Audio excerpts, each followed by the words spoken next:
किसी ने बहुत खूब कहा है कि सच्ची शांति और सुख हमें तब नहीं मिलता जब हमारा जीवन आसान हो जाता है, लेकिन सच्ची शांति, सुख और आनंद हमें जीवन में तब प्राप्त होता है जब हम मुश्किलों में भी चलना सीख लेते हैं। ओम शांति दोस्तों, नमस्कार। दोस्तों, जीवन के अंदर परेशानियों का आना नेचुरल है, लेकिन कभी कभी आपके साथ भी होता है, हमारे साथ भी होता है और सबके साथ होता है कि हम जीवन की परेशानियों की बरसात से कभी कभी परेशान हो जाते हैं। हमारा मन दुखी हो जाता है, हमारा मन कहीं ना कहीं बहुत नेगेटिविटी में चला जाता है।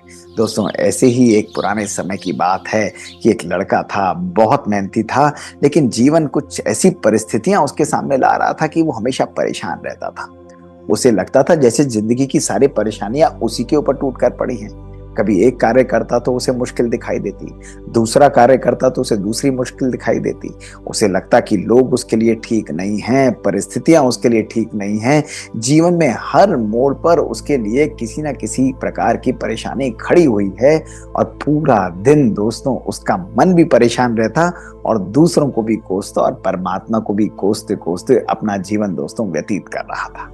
दोस्तों, इतना दुखी और परेशान जीवन से वो इतना परेशान एक दिन हो गया कि वो अपने घर को छोड़कर एक महात्मा के आश्रम पर पहुंचा। भटकता हुआ, थका हुआ, पसीने से लथपथ दोस्तों, मन उदास, चेहरा बुझा हुआ, और उस महात्मा के जो पावरफुल तेज था उसको देखकर वो हैरान हो गया। उसे लगा कि शायद उसको सब प्रश्नों का उत्तर मिल जाएगा। उन्होंने बड़े प्यार से उसे अपने आश्रम में बिठाया, उसको कहा कि वो स्नान करे, उसको भोजन कराया और कहा कि बेटा, तुम्हारे मन में क्या उलझन है जो तुम इतने दुखी और परेशान लग रहे हो। उसने कहा, गुरुवर, मुझे लगता है कि जीवन की परेशानियां कभी खत्म ही नहीं होती। हमेशा मेरे जीवन के अंदर ही नेगेटिविटीज, हमेशा मेरे ही जीवन के अंदर परेशानियां आती रहती हैं, इसलिए मैं बहुत दुखी रहता हूँ।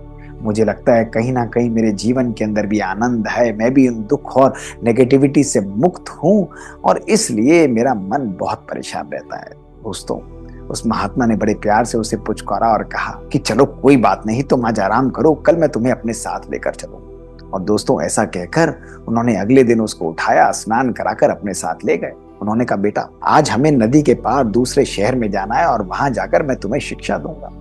दोस्तों, वो आए और नदी पर खड़े हो गए।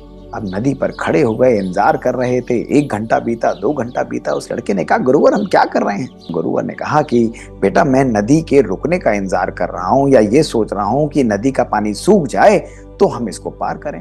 वो लड़का एकदम हैरान हो गया। उसने कहा, गुरुवर, ऐसा कैसे हो सकता है कि नदी का पानी सूख जाए या नदी का बहाव रुक जाए? ये तो असंभव है।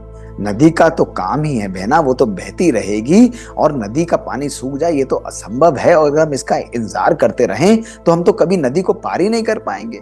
आप ऐसा कैसा सोच सकते हैं? हमें कोई रास्ता ढूंढना पड़ेगा, हमें कोई मार्ग निकालना पड़ेगा ताकि हम आगे बढ़े। दोस्तों, ऐसा कहा और साधु महात्मा जो थे वो मुस्कुरा दिए। उन्होंने कहा, बेटा, यही बात तो मैं तुम्हें बताना चाहता हूँ। जिस नदी के ना रुकने की तुम बात कर रहे हो, जिस नदी के पानी ना सूखने की तुम शिक्षा मुझे दे रहे हो, वो जीवन रूपी नदी तुम्हारे जीवन में रोज बहती है। तुम अपने जीवन में सोचते हो कि कोई ऐसा समय आए जब मेरे जीवन की परेशानियां रुक जाएं, जब मेरे जीवन के अंदर कोई भी नेगेटिविटी ना आए, जब सब कुछ बढ़िया हो जाए तब मैं खुश रहूंगा। ऐसा समय कभी भी नहीं आने वाला। इस बहते हुए जीवन के अंदर परेशानियों का आना, सुख और दुख का आना, ये निरंतरता तो रहनी ही रहनी है। लेकिन उन परेशानियों में भी रहते हुए अपने मन को स्थिर रखना, अपने मन को खुश रखना, उन पलों के अंदर शांति के पलों को खोजना, उन नेगेटिव पलों के अंदर भी अपने मन की परिस्थितियों को सदा सकारात्मक और पॉजिटिव रखना, यही पावरफुल आर्ट ऑफ लिविंग है।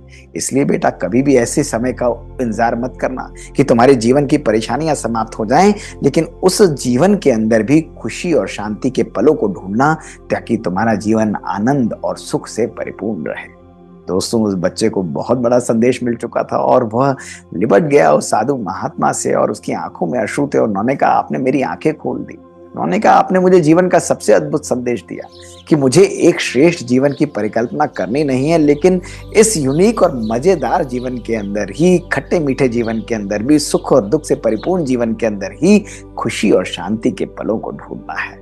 दोस्तों, अपने जीवन में भी सदा एंजॉय करिए। नेगेटिव और पॉजिटिव परिस्थितियां, फेलियर और सक्सेस हमारे जीवन के अंदर सुख और दुख, आनंद और कहीं ना कहीं नेगेटिविटीज आती रहेंगी, लेकिन इन परिस्थितियों में भी अपने मन को सदा स्टेबल रखना और सुख को ढूंढना, खुशियों के पलों को ढूंढना, यही हमारे जीवन का सच्चा लक्ष्य और सच्चा आनंद है दोस्तों।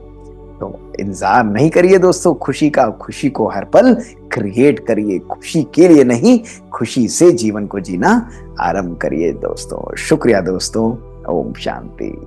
दोस्तों, इस बात बात की सीरीज में ऐसी मजेदार कहानियां हम आपके लिए लेकर आते रहेंगे। यदि आपको मजा आया, ऐसी कहानियां आप और सुनना चाहते हैं, या आपके पास कुछ कहानियां हैं, तो हमें लिख कर भेजिए। हमारा ईमेल है bkdrmohitgupta@gmail.com। हमें इंतजार रहेगा दोस्तों आपसे सुनने के लिए। ओम शांति।